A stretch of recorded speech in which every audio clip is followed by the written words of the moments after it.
कांग्रेस छोड़ने के बाद गुलाम नबी आजाद का एक बयान सामने आया है। कांग्रेस पर जमकर बरसे गुलाम नबी आजाद। कहा कि घर वालों ने मुझे घर छोड़ने को मजबूर किया, मुझे कांग्रेस छोड़ने के लिए मजबूर किया गया। गुलाम नबी आजाद का यह बयान। पीएम मोदी ने इंसानियत दिखाई, मैं मोदी को क्रूर समझता था। एक घटना का जिक्र कर आजाद ने पीएम की तारीफ भी की। कहा कि प्रधानमंत्री मोदी ने इंसानियत दिखाई। कश्मीर में गुजरात की बस पर हमला हुआ था, मैं उस घटना को भूल नहीं सकता था। तो इस घटना का जिक्र करते हुए प्रधानमंत्री मोदी की तारीफ करते हुए नजर आए गुलाम नबी आजाद और कांग्रेस को जमकर घेरा। उन्होंने कहा कि मुझे कांग्रेस छोड़ने के लिए मजबूर किया गया। तो देखिए, गुलाम नबी आजाद का जो ये बयान है, ये कांग्रेस छोड़ने के बाद सामने आया है और कई तरह के इसके मायने इस बयान के निकाले भी जा रहे हैं। गुलाम नबी आजाद ने प्रधानमंत्री मोदी की तारीफ करते हुए घटना का जिक्र किया। कहा कि मैं प्रधानमंत्री मोदी को क्रूर समझता था। मोदी सब बहाना। इनकी आंखों में हम खटकते हैं जिस दिन से हमने वो G23 की लेटर, क्योंकि ये कहते थे कि हमको कोई लेटर लिखना नहीं चाहिए, हम तो कानून से पढ़े हैं, हम पार्टी सिक्योरिटी से पढ़े हैं, कांग्रेस जीरो भी आएगा तो भी कोई नहीं पूछेगा। जब हमने चैलेंज किया उनकी फंक्शनिंग का, वर्किंग का, हमारे इलेक्शन नहीं हो रहे हैं, 25 साल से वर्किंग कमेटी नहीं हो रहा है, इलेक्शन कमेटी नहीं हो रहा, कमेटियां नहीं है, वो उस दिन से खटक रहा था। उसके बाद बहाने से बहाना करते करते इस स्टेज शुक्र करिए। तो गुलाम नबी आजाद का ये बयान, जिसमें उन्होंने प्रधानमंत्री नरेंद्र मोदी की तारीफ की।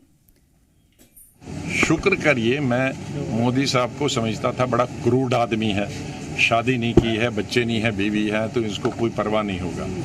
लेकिन कम से कम इंसानियत तो उसने दिखाई। जब मैं चीफ मिनिस्टर था कश्मीर में और गुजरात की टूरिस्ट बस पे गाड़ी के अंदर, नॉर्मली गाड़ी के बाहर लगता है ग्रेनेड, शीशा खुला था तो ग्रेनेड गाड़ी के अंदर बस्ट हुआ, तो लोग ऑन स्पॉट मर गए। किसी टांग नहीं थी, किसी की यहाँ नहीं थी, जख्मी हो गए। तो जब सीएम का गुजरात का फोन आया तो आई वाज क्राइंग, रो नहीं रहा था, क्राइंग जोर जोर से, तो मैं रो रहा था। तो मोदी साहब ने फोन मेरे ऑफिस वालों ने कान में दिया, तो मैंने कहा भाई मैं बात नहीं कर सकता हूँ। तो उन्होंने आवाज़ मेरे रोने की सुनी। तो फिर मैंने उनको यही कोई कहा, तुम उनको बताओ मैं अभी बात नहीं कर सकता, मुझे पहले इनकी टांगें बाजू जमा करने दो, अस्पताल में इनकी स्टिचिंग करने हैं, जो बच्चे हैं उनको इलाज करना है, जख्मी हुए हैं। फिर दिन भर वो किया। फिर सीएम दिन भर फ़ोन करते थे, कितने मरे, कितने जख्मी होंगे, कैसे भेज रहे हो। पीएम से मैंने जब फ़ोन किया कि मुझे 2 जहाज़ चाहिए, एक में जख्मी भेजने हैं और एक में मुझे जिंदा ये लाशें भेजनी। जब मैं 4 बजे फिर उनको सियाफ करने गया जहाज़ में, तो लोगों ने फिर रोना, मेरी टांगें, नाराज़गी नहीं दिखाई ना। किसी बच्चों ने कहा मेरे बाप दे दो, पिताजी दे दो, किसी ने कहा मेरे पति दे दो या बीवी दे दो। तो मैं फिर फूट के रोया, जो किसी की टेलीविज़न ने दिखाया भी है। फिर उस वक्त पीएम ने आया, ये सीएम गुजरात का फ़ोन आया, अरे स्टार्ट हो गया। मैं बोल नहीं सकता, उसी चौक में मैं जब रहा था तब देखा, उसको देखकर उन्होंने किया। तो ये कौन सी बुरी बात है, ये मेरे लिए नहीं, उस घटना का वो उसने बताया। मैंने कल दोबारा सुनी स्पीच, उसमें कहा कि जैसे इनके परिवार का कोई आदमी गुजर गया, तो वो उस घटना पर रो रहा था। और मैं जब उसका ये सुना रहा था कि क्यों रोए ये, तो मुझे वो दृश्य याद आया, मैं भी रोना शुरू किया। तो ना वो मेरे लिए रोए, ना मैं उनके लिए रोया। हम दोनों उस गुजरात की जो हमारी भाई बहनें मारे गए थे, उस दुखद घटना को याद कर रहे थे। इतने जाहिल हैं हमारे लोग जो ये चीज़ को, हमारी कांग्रेस पार्टी उसी दिन से फैला रहे हैं, लेकिन जो गले मिला उसके बारे में एक लफ्ज़ नहीं करें।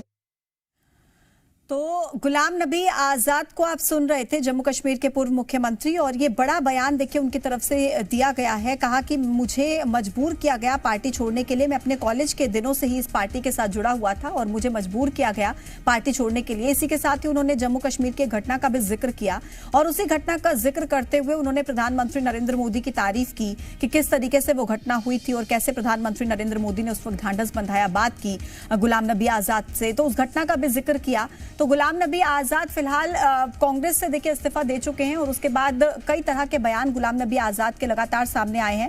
कई बार जब उनसे बीजेपी ज्वाइन करने को लेकर सवाल पूछा गया तब भी गुलाम नबी आजाद ने हालांकि सीधे तौर पर मना कर दिया कि वो बीजेपी में शामिल नहीं होंगे, लेकिन अपनी एक नई पार्टी का गठन वो कर सकते हैं, ऐसी बात उनकी तरफ से कही गई। गुलाम नबी आजाद के कांग्रेस से इस्तीफा देने के बाद कई ऐसे मंत्री रहे जो कांग्रेस में थे और विधायक थे जो कांग्रेस पार्टी से इस्तीफा दे चुके थे, यानी कि प्रभाव सीधे तौर पर गुलाम नबी आजाद का देखने को मिल रहा था।